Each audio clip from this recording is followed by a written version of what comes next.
Hello, I'm Caleb Sayan, the co-founder of Textile Hive, Portland Textile Month, and Visual Archiving. Thanks for joining me today. It's a pleasure to be part of the What is Information conference. My presentation is titled Textile Hive, Interlacing Textile Knowledge, Information, and Engagement. Textile Hive, which I manage, is a collection of 40,000 textiles from 50 countries in about 200 years of design history that's housed here in Portland. The collection was assembled by my mother, Andrea Aronow, who's pictured here in our studio and is still alive and based in New York City. My mom started her career as a fashion designer in New York City in 1968, where she created a store called Dakota Transit that made custom snakeskin and leather ensembles for socialites and musicians of the period like Miles Davis and Jimi Hendrix. After running Dakota Transit for 4 years, in 1972, she took a trip to Peru that changed the course of her career. She fell in love with some of the weavings being done in the Sierra Central by the indigenous populations, and was able to get a sponsored job by the Peruvian government to document the weavings and motifs being produced. After Peru, or after that period, or her job was done, she began to collect and document ethnographic costumes and textiles and assemble collections to be sold to museums. And after Peru, she traveled to China and then finally to Japan, where she was interested in collecting and learning about modern kimonos. In addition to modern kimonos, she also started to collect fabric swatches, which showed how designs evolved over and changed over the decades. And in 1987, we all moved back to New York, and my mom set up her new business called Andrea Aronow Textile Documents. That was a service to fashion, home furnishing, and surface designers, where she sold swatches as design inspiration for new product creation. This photo was taken in her Union Square studio after a trip, after returning from a trip to India, and seems quite smitten. Her clientele included big retailers like Ralph Lauren, The Gap, Uniqlo, as well as high-end designers such as Alexander McQueen and Dries Van Noten, who's pictured here. I helped my mom run the studio in New York for 5 years, between 2003 and 2008, but ultimately knew I wasn't interested in taking over the business as it was, and I moved to the Pacific Northwest to continue my work working on archives. And subsequently, my mom in 2009 decided to close down the studio in New York after operating it between 1987 and 2009, and I proposed the idea of digitizing her materials so that they could serve a wider audience. In this slide we're looking at right now, we have the different components of what I thought our project would entail.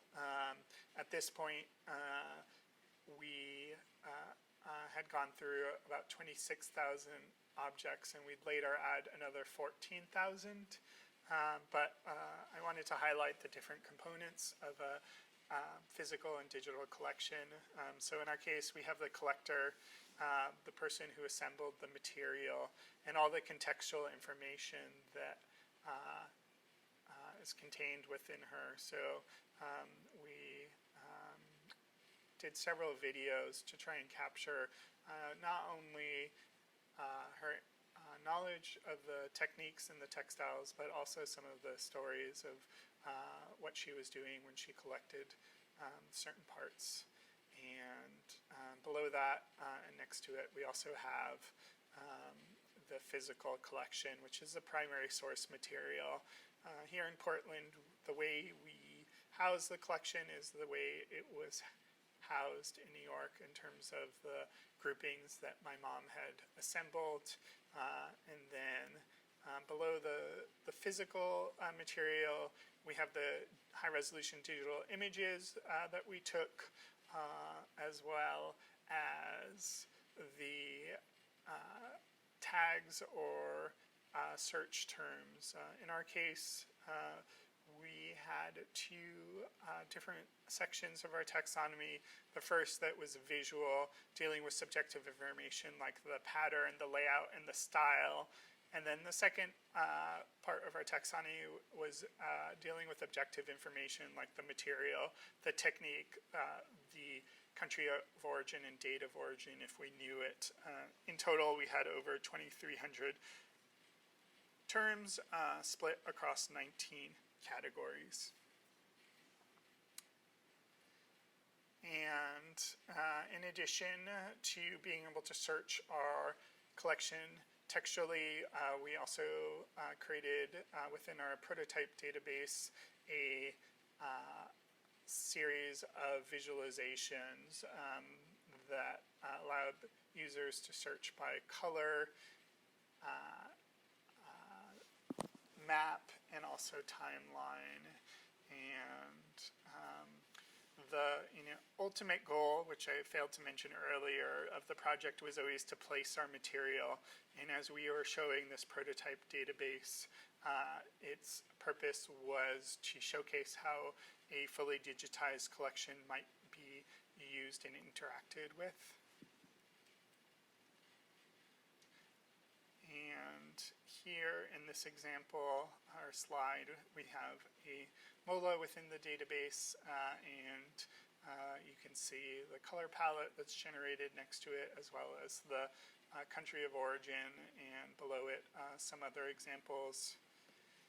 Here we have the image just by itself, but in addition to that, we also have the contextual information that adds a whole another layer in meaning behind this object. All right. Andre, can you tell me about this piece you have in front of you? Well, this is a mola from Panama, from the San Blas Islands, which are in the Caribbean coast of Panama. And when I lived in Peru, I used to cross through Panama City and change planes there. And I always saw tourists bringing back these cute little mola things, and I thought, oh, I must find out more about them. So eventually, I became more interested, and I took an initial trip down to spend time with the women on these islands who create these.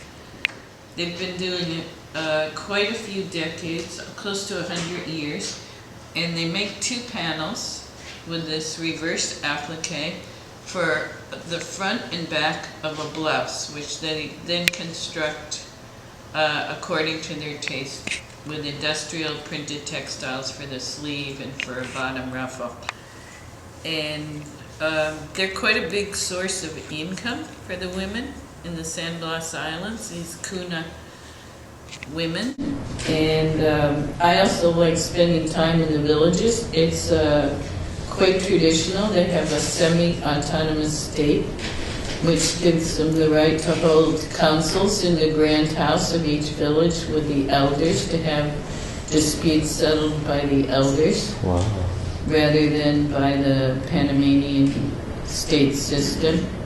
And it was very refreshing to talk to these ladies. As you can see, they use solid color textiles to create these, and I brought down some little tiny prints and distributed it just to see if they would like the idea of using little tiny prints. And some did and some didn't, and it gave us something to discuss. Is this style of color or the use of color very emblematic of Panama? Panama is quite near the equator. The sun is hot, the plants are green, the sky is blue, the people are dark. These colors look good in the environment. Unlike here in Portland, where it's usually gray. Right, exactly. So in that example, you got a sense of not only my mom's personality, but some of the contextual information that makes Samola what it is and its significance in place and time.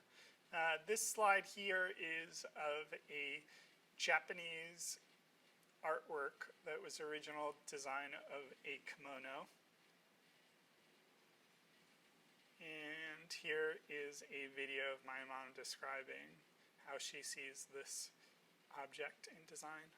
This is the composition.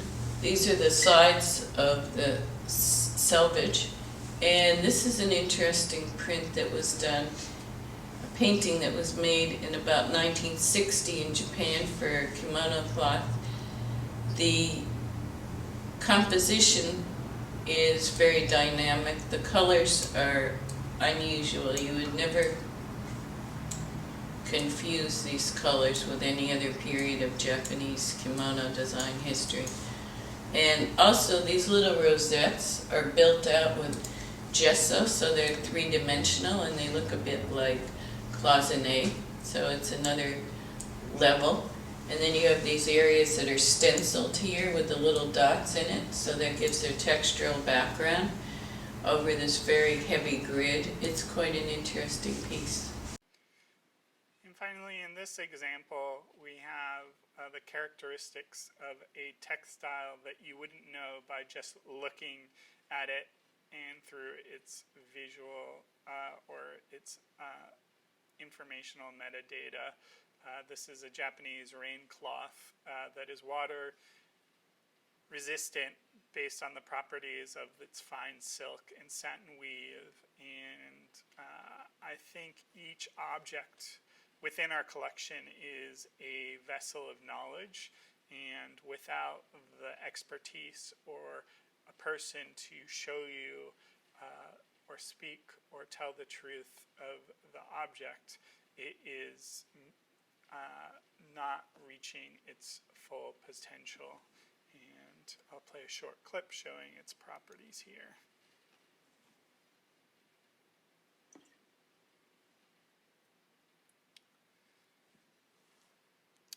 Ultimately, our collection really thrives when people are engaging and handling the material, even in its online format. The experience of interacting with the physical objects themselves is its primary intended use case. And in this slide, we have a group of students from PNCA, and it's still critical, even though the majority of people interact with our collection online, that we still have visitors, and it reminds us why this collection is important, and every person relates to the material in a different way. Now I want to talk about some of the projects or things that have come out from Textile Hive and my project to digitize our collection.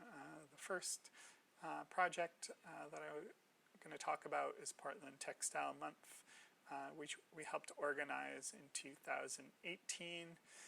Portland Textile Month was really born from observation through interacting with a lot of people at Textile Hive from various groups and interests surrounding textiles. And my general sense was people had no idea of other people working in similar spaces or other practices that were tangentially related to what they were doing. And so the idea was really to help foster some cross-pollination and exchanges to let people who had textile businesses, worked at cultural organizations, were artists, or schools or guilds, really showcase their practices and share events with the broader community. And it came together in less than 3 months. We made the original announcement in July, and in October 2018 was the first Portland Textile Month, and it was all volunteer run and had incredible energy and life to it from the moment we announced it. In the first year, we had 40 events total, and in its second year, last fall, we had 70 events, and was really blown away by the growth that it had in a little over a year. Here you see a map of all the participating organizations, and it ran the gamut. We had films, we had demonstrations and workshops, fashion shows, art openings, retail events, lectures, and open studios. One event I helped organize and participate in was at the Central Branch of the Public Library. And another one that my mom and I presented at the Japanese Garden on kimono design. And in addition to Portland, we were able to help seed sister cities or sister textile months in Tokyo, Kiryu in Tongo, and after putting so much effort into creating a month-long festival, we also saw the need for there to be similar listings and a place for community throughout the year, and we created the Textile Exchange, or Textile X for short, which was another website that was related. And within the Textile X website is a resource guide that's largely comprised of people, organizations, and institutions that participated in Portland Textile Month. But it's just a nice way to see all of the different pockets of textile activity within the region. Ultimately, my project wasn't about replacing the physical interaction with our materials, but augmenting it.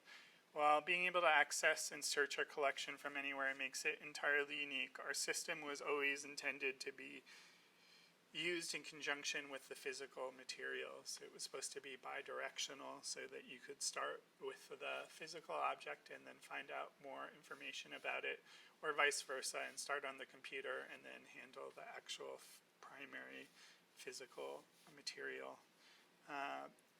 There's a paradox that exists in our world today, in that we have an abundance of digital tools. There's so much material available, but we're really losing our ability to synthesize or have the material contextualized. And we have a breadth of beautiful images, but we don't often know the significance of them.